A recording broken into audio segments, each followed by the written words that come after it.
What is up, Hobbit fans? My name is Trevor. Welcome back to another episode of Middle-earth Mondays. Every Monday on my channel, we talk everything from Lord of the Rings to The Hobbit. And today, we're ranking the 7 main Hobbit villains from the movies. Go ahead and join me down below in the comment section. Where would you guys place these villains? We're going to be placing them on their proper tiers.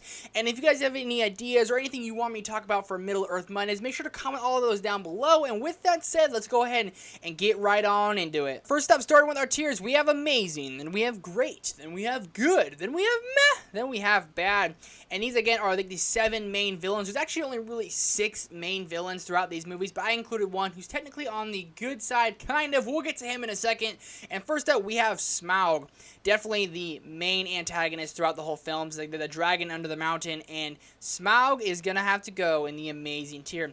Benedict Cumberbatch he voiced this dragon to such perfection that's what really captivates you, how menacing and just how like evil Smaug is. Just from the little 20-30 minutes we get from him in the Desolation of Smaug, he is so menacing, he is so evil, and Benedict Cumberbatch deserves all the credit for making this villain what he is. And then Battle of Five Army, he's literally taking everyone away. Then Bard obviously shoots the arrow and takes him out. Perfect aim. But Smaug is he's so awesome. He's so cool. The CGI on him looks amazing. And again, Benedict Cumberbatch literally like ripped his vocal cords in half to perfect this role. Fantastic villain. Next up, we have Azog the Defiler. I'm going to go ahead and put Azog in the great tier. Azog is like the #1 general you would want running your army. The rivalry between Azog and between Thorin, like throughout all 3 films, when they keep crossing paths and they keep having encounters, and to see how much they hate each other, they have bad blood. It is so cool to see. It makes Thorin's arc that much more important, and it makes Azog like that much more of like not a relatable villain, but kind of in a way, because he wants revenge on Thorin for taking off his arm, and Thorin wants revenge on him for killing his family. So the rivalry there is pristine. It's absolutely amazing. But Azog again is he's so powerful and just like again menacing and evil and just so bloodthirsty that he's the general. He's not the one calling all the strings. That's why I wouldn't put him in the amazing tier, but he's the executioner. He executes visions and people, but mostly people. Let me know down below in the comments if you got that reference. Next up, this is the one I was talking about where he's technically on the good side, but he, to me, has always been kind of a villain throughout the movies, and that is King Thranduil. I'm going to put King Thranduil in the good tier. He is a very great warrior, and he's Legolas' father, but he's just someone you can never get behind. And he's just someone that throughout the movies you literally said, like, he's definitely he's a bad guy. He has to be. And he takes the Elvish army. Obviously, Thorin, he's being a PIA, and he's very, very stubborn in the mountain, not giving the gold to the Lake Town people or the elves, not giving them what they're promised. But King Thranduil always seemed like he was threatening the dwarves. He always seemed like someone you can never really get behind, never really root for.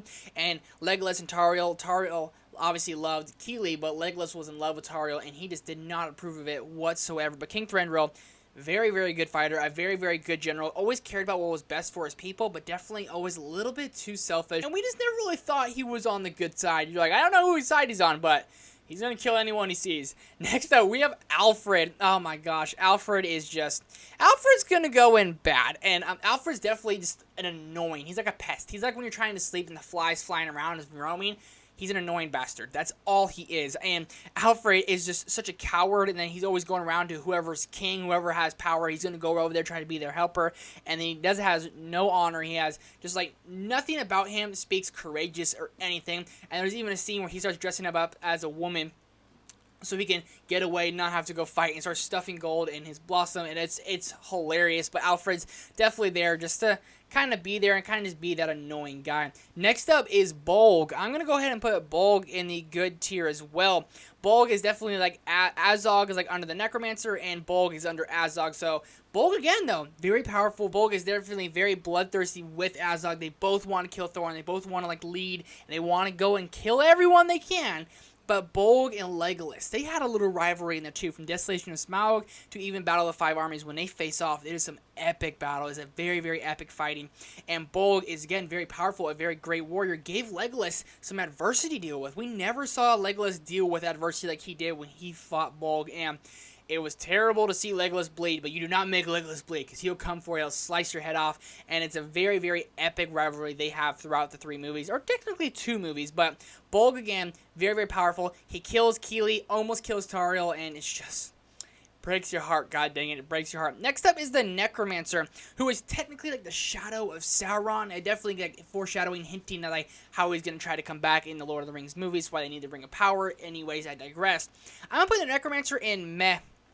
Throughout the movies, it was just something about him. Like, I was just never interested about that scene. Like, whenever we saw the eye, because that was obviously the eye of Sauron, we were always, like, so scared and like, oh my god, this is crazy throughout the Lord of the Rings trilogy. But this one definitely seemed like a subplot that they needed to have, but just one I didn't really ever care about. The Necromancer obviously would be very powerful, and he is very powerful. He has Azog doing his dirty work for him and everything like that, but it's something about it never captivated me, like the Eye of Sauron or Sauron in general. So the Necromancer is going in meh for me.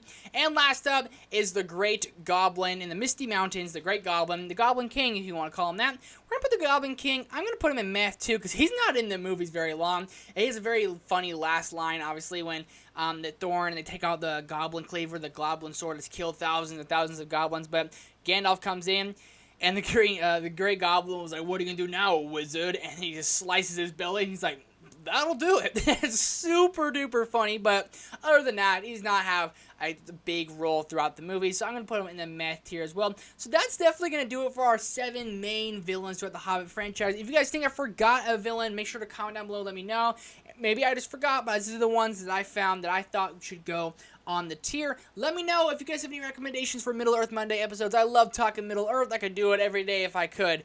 Anyways, guys, thank you so much for watching. Do me a favor, hit that subscribe button, hit that thumbs up button. I'm very close to 700 subscribers, so if you guys are still watching, it would mean the world if you subscribe. Thank you guys for watching. I'll see you next time.